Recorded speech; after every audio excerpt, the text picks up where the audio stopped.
In music, we have two reference pitches. There's middle C and the pitch standard A. Middle C has to do with music theory and written music. It sits almost smack in the middle between the highest and the lowest pitches that the human ear can perceive. So it's kind of practical when writing music. All the pitches kind of hover around it. That's for middle C. The pitch standard A has to do with tuning instruments that have to play together in order not to sound out of tune. We'll put that on the side. We'll keep middle C since we have to deal with music theory. And onwards we proceed.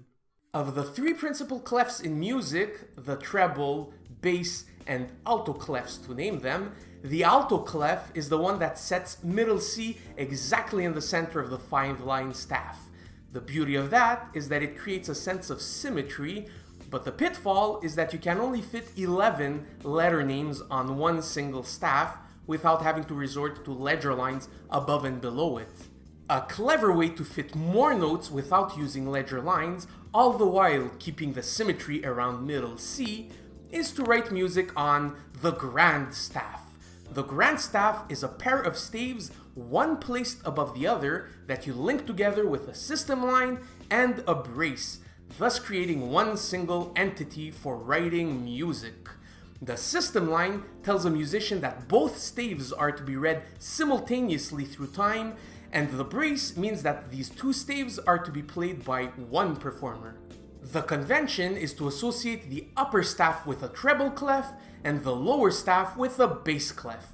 What's wonderful about this convention is that the ledger line that floats between the two staves is reserved for middle C. This floating ledger line can either become the first ledger line under the treble clef, or it can become the first ledger line on top of the bass clef.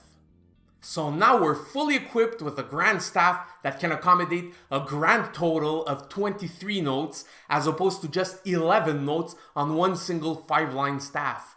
That might be the reason for which the alto clef has been left on the side for some very exceptional musical cases, but the treble and bass clef, both on their own or smushed together as a Grandstaff, are much more widespread in music. So, depending on your voice type or the instrument that you play, you'll have a designated clef for you, and it behooves you to perfectly know by heart which letter name is associated to each of the 5 lines or the 5 spaces between the lines. The exercise itself isn't very difficult, but you must put some time and effort and repetition in order to learn these things by heart. It's kind of like learning the lyrics to a song. It's not difficult, but you have to repeat yourself very often. Now, I have some tricks that can help you make this exercise more efficient and for you not to feel that you're just randomly learning stuff by heart and repeating yourself over and over incessantly. So, here are my tricks. Step 1. Prepare yourself 11 cards. For each one, draw a staff with your designated clef placed upon it. For each separate card, write down one single note on either a line or a space of the staff. In total, you'll have 11 different cards, and on the back of each card, write the letter name associated to that note. Step 2. Put aside the 3 cards with the notes on the 3 inner lines of your staff. You'll need to learn by heart the letter names associated to these lines before moving on. For the bass clef, B, D, F. For the treble clef, G, B, D. For the alto clef, A, C, E. Step 3. Put aside the 4 cards with the notes on the 4 spaces of your staff. You need to learn by heart the letter names associated to these spaces before moving on. For the bass clef, A, C, E, G. For the treble clef, F, A, C, E. For the alto clef, G, B, D, F. Step 4. Put aside the 2 cards with the notes on the 2 outer lines of your staff and learn them by heart. G, A for the bass clef, E, F for the treble clef, F, G for the alto clef. Step 5. Put aside the 2 cards with the notes on the 2 outer edges of your staff and learn those by heart. F, B for the bass clef, D, G for the treble clef, E, A for the alto clef. Step 6. Create a deck with the cards having notes on the lines and test yourself to see how well you know them by heart by picking out cards randomly out of this deck and naming them out loud. Step 7. Create a deck with the cards having notes on the spaces and outer edges of the staff and test yourself in the same way. And finally, step 8. Put together all of the cards that you have and test yourself at leisure. For those of you out there that have to learn the Grandstaff, it means that you have to learn both the treble clef, the bass clef, and there's a small tiny step 9 for you to remember, which is very crucial but very simple.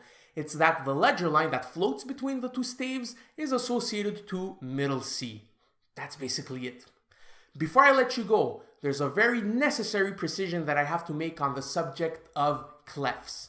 So far, I've been talking about treble clef, bass clef, and alto clef. The real proper name of these symbols is actually the G clef, the F clef, and the C clef. What these symbols do is that they represent one specific pitch, and once placed on the staff, they set a line to that specific pitch. For instance, the G clef sets a G on the second line starting from the bottom of the staff. The symbol itself is basically a stylized letter G. The F clef sets an F on the second line starting from the top of the staff, passing right through the two dots. The symbol is basically a fancy letter F. And finally, the C clef sets middle C on the line that goes right through its center. Its shape is a wildly deformed letter C that dates from the Middle Ages. Of all these clefs, the C clef is the most versatile one, meaning that it can be shifted up or down the staff depending on where you want the middle C to be set.